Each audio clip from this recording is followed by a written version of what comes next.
Hey,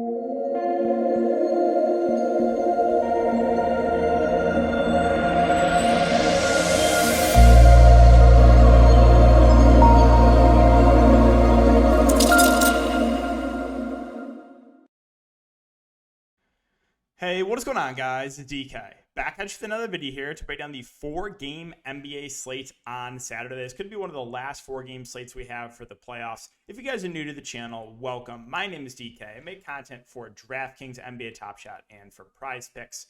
If you guys are looking for more in-depth content for DFS, I do offer that on patreon.com. Link down below. We've been having a really good stretch. Well, up until tonight, we basically avoided the bad luck, bad variance outside of the book injury a couple days ago.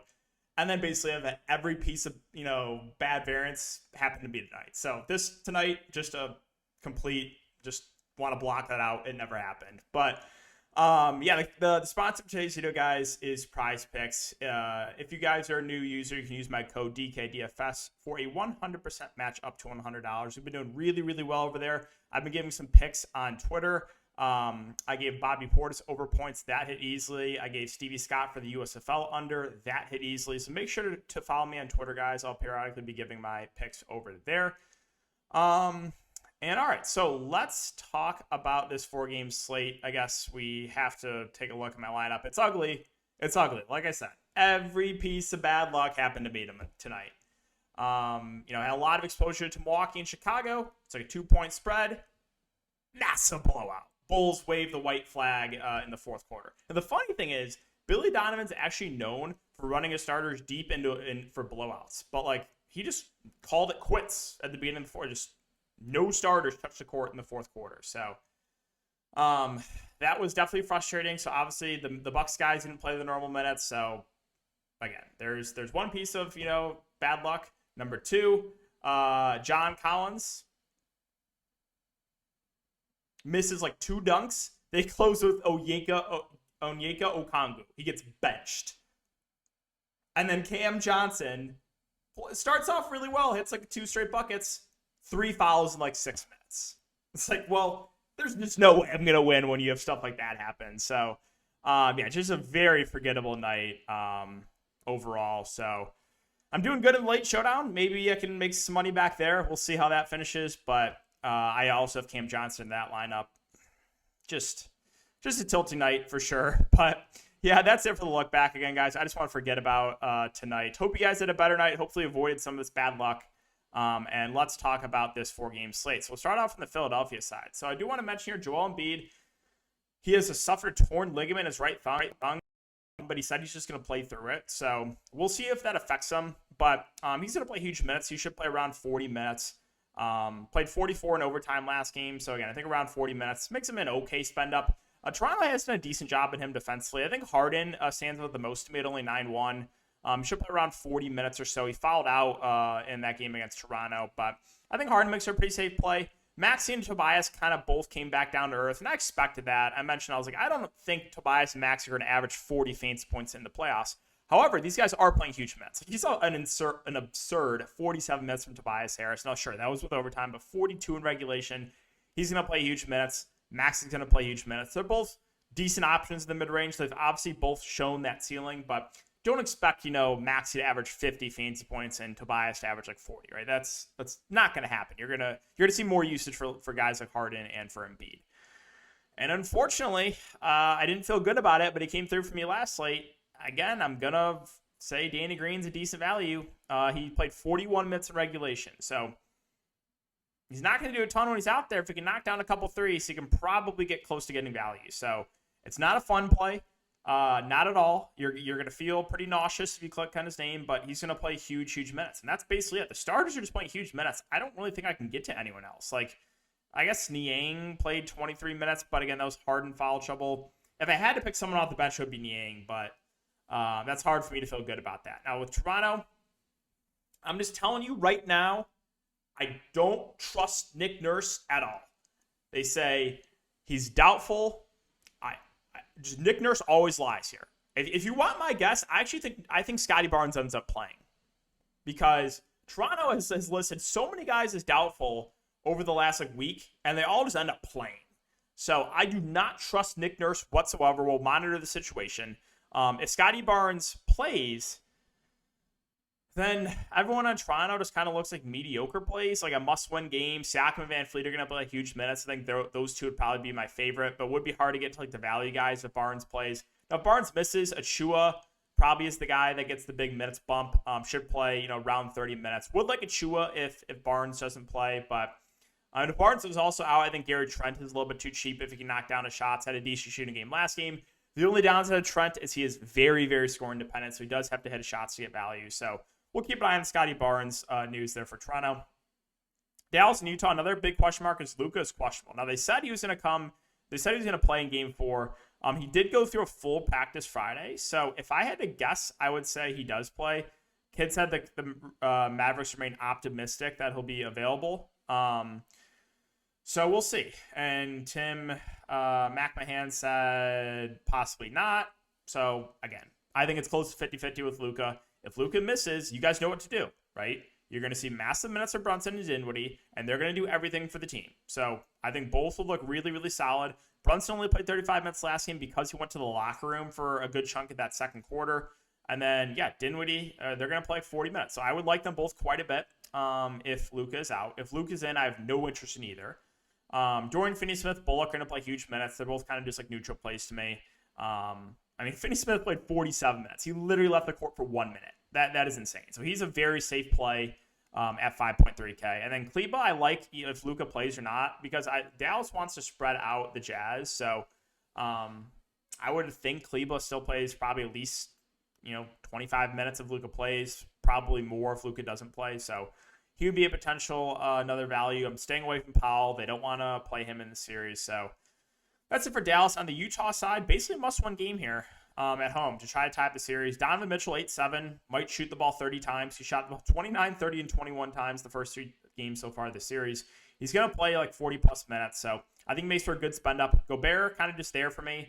He's been kind of disappointing so far this series, but he's going to play big, big minutes. Usually has a pretty high floor. I do like the two guys in the mid-range here, Bogdanovich and Conley. I expect around 40 minutes from Bogdanovich. He did get a little bit of foul trouble last game. That's why he only played 32 minutes. And Conley expects him to play mid-30s minutes if he stays out of foul trouble.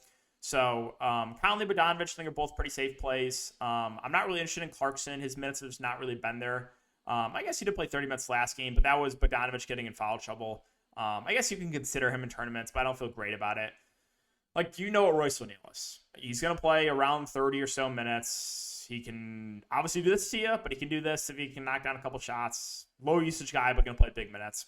Whiteside barely played last game, only played 7. So, I would like it if he's playing more in that 10 to 15 minute range. I think it'd be a consideration for tournaments.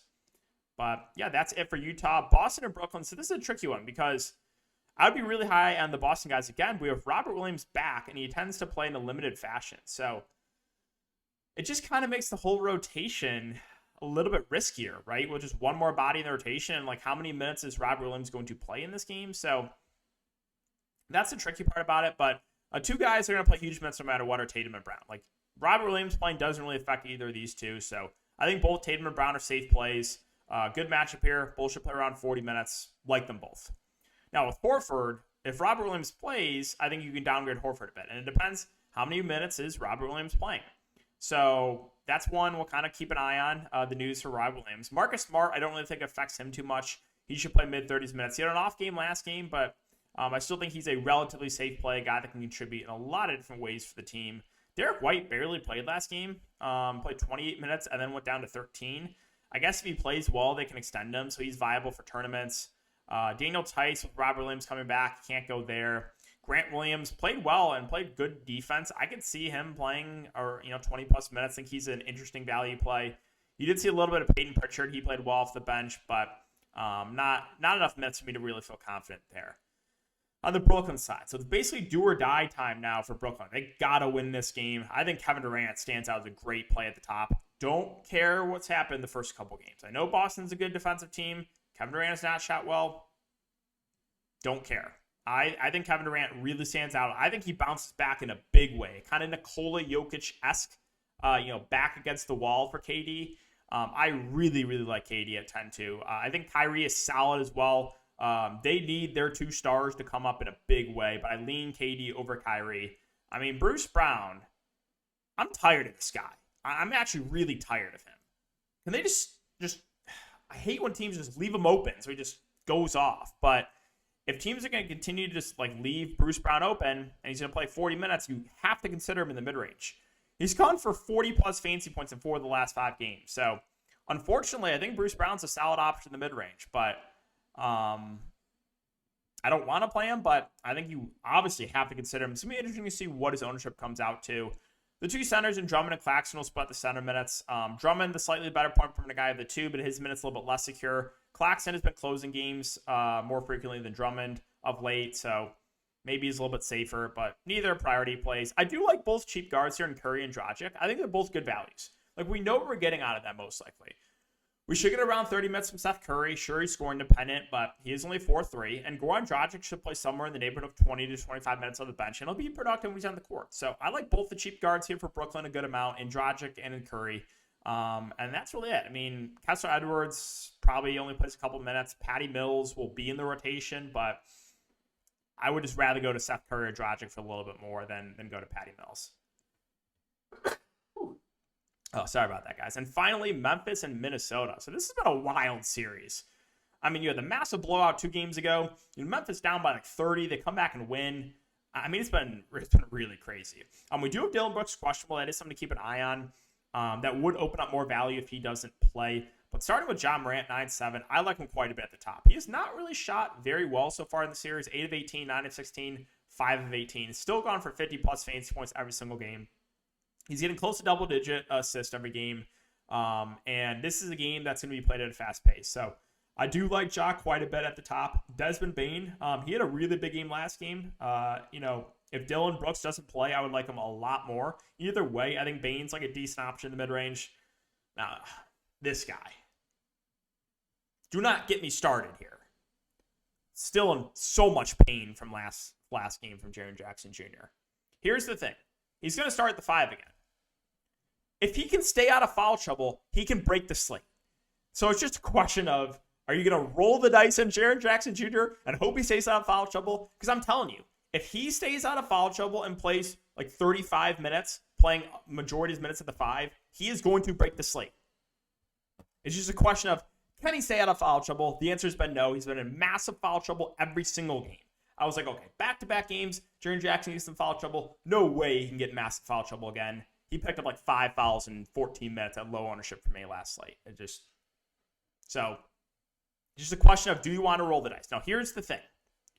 I think Brandon Clark's going to be pretty popular. If you think Jaren Jackson stays out of foul trouble, you should fade Brandon Clark.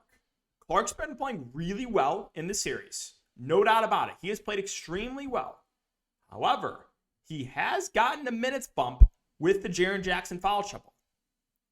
So, I think Clark makes for an interesting fade. But if Jaren Jackson gets in foul trouble again, Clark's probably going to smash. So, if Clark, for example, you have Clark at 5K, Jaren Jackson at 6K.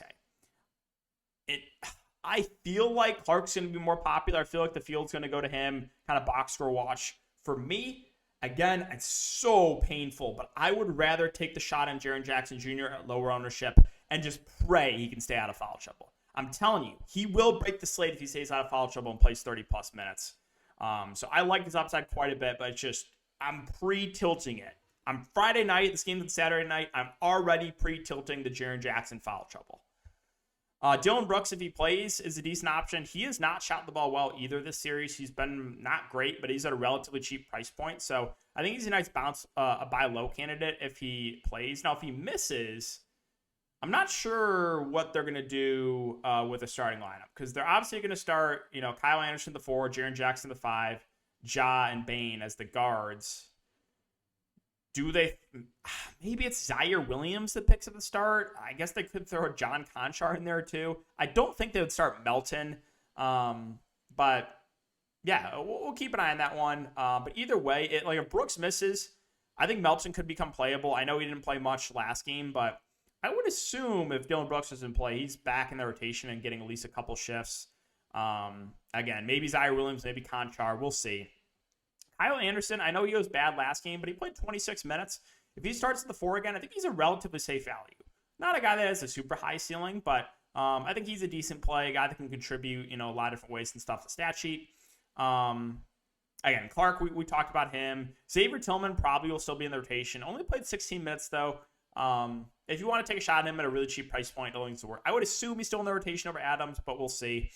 And yeah, that is it for Memphis. Let's finish up with Minnesota.